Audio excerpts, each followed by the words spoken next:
The Quint पे शुरू हो गया है उर्दू नामा। मेरा नाम है फबीहा सैयद। ये 2 पार्ट सीरीज एपिसोड है जिसमें हम बिट्रेयल और डिसेप्शन की बात कर रहे हैं। बिट्रेयल यानी दगा, जिस पे हमने पिछले एपिसोड में बात कर ली। इस बार हम बात कर रहे हैं, आज के एपिसोड में बात कर रहे हैं डिसेप्शन की, यानी कि फरेब की। जहाँ ट्रस्ट होता है और चीट किया जाता है तो वो बिट्रेयल बन जाता है, दगा बन जाती है। और जो डिसेप्शन है उसको ऐसे समझिए कि उसमें दिल इन्वॉल्व नहीं होता है बल्कि दिमाग इन्वॉल्व हो जाता है। मतलब कोई गलत चीज जिस पे यकीन नहीं करना चाहिए पर आप कर लेते हैं तो फरेब खा लेते हैं। खैर, शायरी पे आते हैं। फना निजामी कानपुरी का शेर है कि तेरे वादों पे कहाँ तक मेरा दिल फरेब खाए।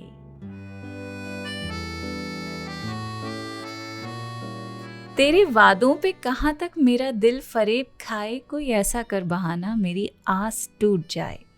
आपने नोटिस किया कि यहाँ शायर फरेब खाने की बात कर रहा है। फरेब झेलना, फरेब से गुजरना ऐसा नहीं कह रहा है। जैसे धोखा खाते हैं वैसे फरेब खा लिया। इंग्लिश में आप डिसीव हो सकते हैं, फूल्ड इस्तेमाल किया जाता है, यू मे बी कॉन्ड। लेकिन उर्दू में आप फरेब खाते हैं।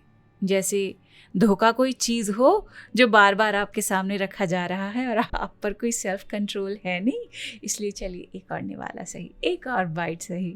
तो फरेब खाना इसे कहते हैं।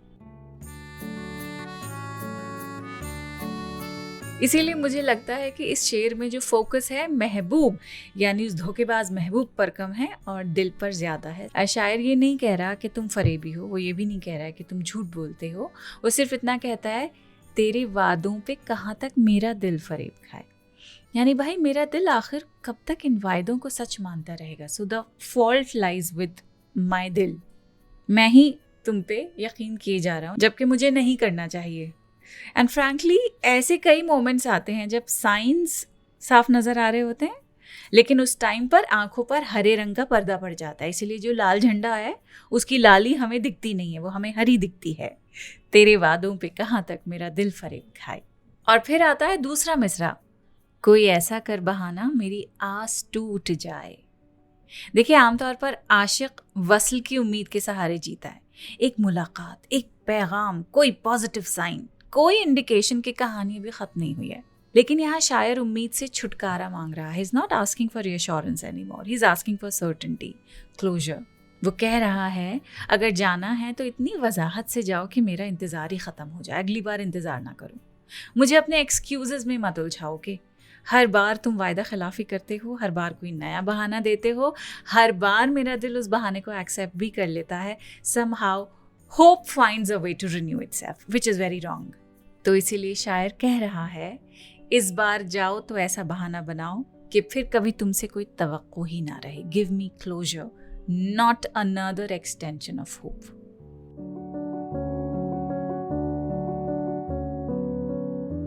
और यही बहुत ही प्रॉब्लमैटिक बात है फरेब की। हमें लगता है कि फरेब इन्फ्लिक्टेड पेन जो है तभी ख़त्म होगा जब रिटन कोई अपॉलॉजी आएगी या कोई फाइनल डिक्लेरेशन आएगा उसकी तरफ से जिसने दिल तोड़ा है। बट ऐसा नहीं होता है। तो जिसे हम फरेब कहकर दूसरे पर सारा इल्ज़ाम डाल देते हैं, वो दरअसल हमारी अपनी विशफुल थिंकिंग होती है। सामने वाला तो अपनी रवैयों से, अपनी प्रायोरिटी से, अपनी गैर हाजिरी से बार बार कम्युनिकेट कर रहा है, पैटर्न्स पे पैटर्न्स आपके सामने रख रहा है that you are no longer needed. लेकिन your heart will always see what it wants to see. Rejection कोई भी नहीं देखना चाहता है, इसलिए सामने अगर होगा भी तब भी नहीं दिखेगा। तो इस शेर को समझते हुए मुझे एक पुराने ड्रामे का डायलॉग याद आ रहा है कि उम्मीद टूटने से डर नहीं लगता, उम्मीद बांधते हुए खौफ आता है।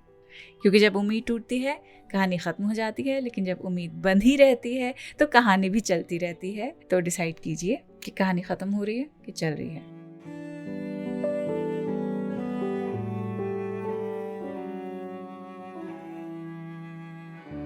इसी तरह वादा खिलाफी पर गालिब का एक शेर है जो मुझे लगातार याद आ रहा है कि तेरे वादे पे जिए हम तो ये जान छूट जाना, कि खुशी से मर ना जाते अगर एतबार होता। यानी हम तुम्हारे वादों के सहारे तो जीते रहे, लेकिन अब लगता है कि दिल को कहीं ना कहीं पता था कि ये वादे पूरे नहीं होने वाले। क्योंकि अगर वाकई एतबार हो जाता, अगर यकीन होता कि तुम अपना वादा निभाओगे, तो इंतज़ार इतना लंबा और इतना तकलीफ देना होता। हमें इतनी खुशी मिलती कि हम मर ही जाते।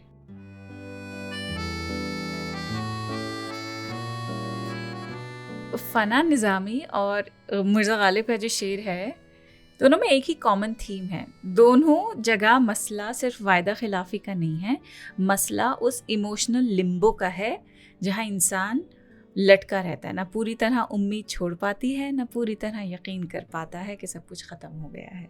तो ये जो बरज़ख का आलम है कि ना इधर के रहे ना उधर के रहे, वो बड़ा ही ज़्यादा फ्रस्ट्रेटिंग होता है। But it's good that Ghalib knows ना कि तेरे वादे पे जिए हम, तो ये जान झूठ जाना कि खुशी से मर ना जाते अगर एतबार होता।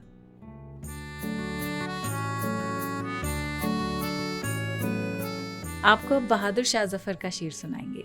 इसमें भी वही बात है कि भाई कमी उसमें नहीं है जो फरेबी है, कुछ कमी हमारे समझने में भी है। लिखते हैं, उसे चाहा था मैंने कि रोक रखूं, मेरी जान भी जाए तो जाने न दूं, कि ये लाख फरेब करोड़ फुसूं, ना रहा ना रहा ना रहा ना रहा।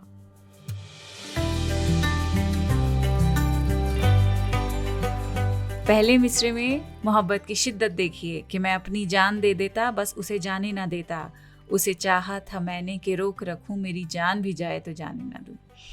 दूसरे मिसरे में अचानक लहजा बदल जाता है कि ये लाख फरेब करोड़ फुसूं, फुसूं जादू, जादू मंतर।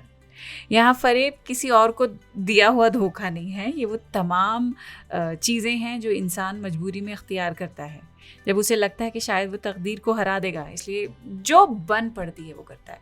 तो अपने बारे में शायर कहता है कि मैंने लाख फरेब किए उसे रोकने के, करोड़ फुसूं किए। फुसूं यानी एन्चेंटमेंट। ये लफ्ज़ इस बेबसी को और गहरा कर देता है। जैसे शायर कह रहा हो, मैंने सिर्फ हर प्रैक्टिकल कोशिश नहीं की है, अगर जादू भी होता वो भी शायद मैं कर लेता। So it's a language of desperation. जब इंसान के पास इख्तियार ख़त्म हो जाता है तो वो हर चीज़ जो वो करना चाहता है डेस्परेशन में कर देता है। उसे ये समझ आता ही नहीं है कि क्या सही है उस वक्त क्या गलत है। फिर लिखते हैं, ना रहा ना रहा ना रहा ना रहा। ये जो तकरार है, बार बार जो रेपिटेशन है, ना रहा, इसमें बहुत ही फ्रस्ट्रेशन है। जैसे हर ना रहा के साथ शायर हकीकत को दोबारा एक्सेप्ट करने की कोशिश कर रहा हो कि वो चला गया, वो चला गया, वो चला गया, मेरी लाख कोशिश के बाद वो चला गया। जफ़र के यहाँ फ़रेब का मतलब किसी और को डिसीव करना नहीं है, जैसे अभी आपको मैंने बताया, बल्कि यकीन कर लेना है कि मोहब्बत जो है वो आपकी रियलिटी से कहीं ज़्यादा अलग है। हो सकता है वो मोहब्बत आपकी रियलिटी में हो भी नहीं, जिसे आप ज़बरदस्ती खींच के इन्वॉल्व करने की कोशिश कर रहे हैं अपनी ज़िंदगी में। तो इस तरह के जो बहुत ही कड़वे कसेले मोमेंट्स होते हैं, डेस्परेट मोमेंट्स होते हैं, वो हमें बस यही लेसन देते हैं that some battles are not lost because we didn't try hard enough, they are lost because they were never asked to win। हम गलत रेस में दौड़ रहे थे, इसलिए पीछे हट जाएं और जहां दौड़ना है वहां दौड़ लगाइए।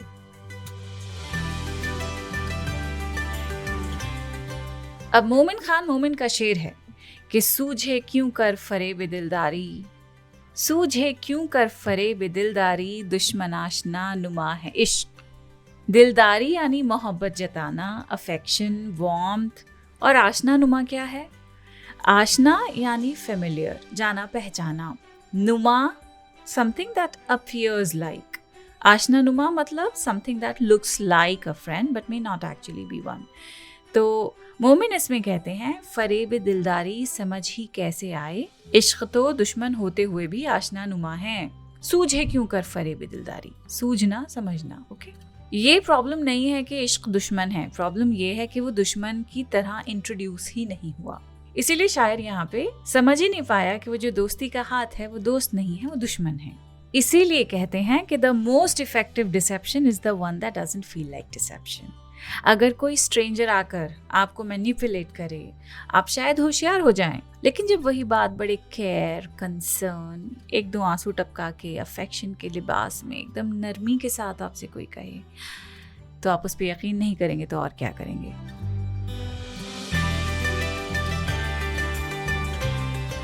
और मुझे लगता है मोमिन खान मोमिन ना इश्क की बात करते करते इंसानी फितरत की बात कर रहे हैं, और इसीलिए फरेब का जो रिश्ता है अजनबियत यानी अनफेमिलियरिटी से कम है, कुर्बत यानी क्लोजनेस, इंटीमेसी, अपनेपन से ज़्यादा है। क्योंकि किसी स्ट्रेंजर की बात पर हम वैसे भी एहतियात करते हैं, लेकिन अपनों की बातों पे थोड़ी करेंगे। जितना ज्यादा अपनापन महसूस होता है उतनी ही कम एहतियात, उतने ही कम हम गार्डेड रहते हैं।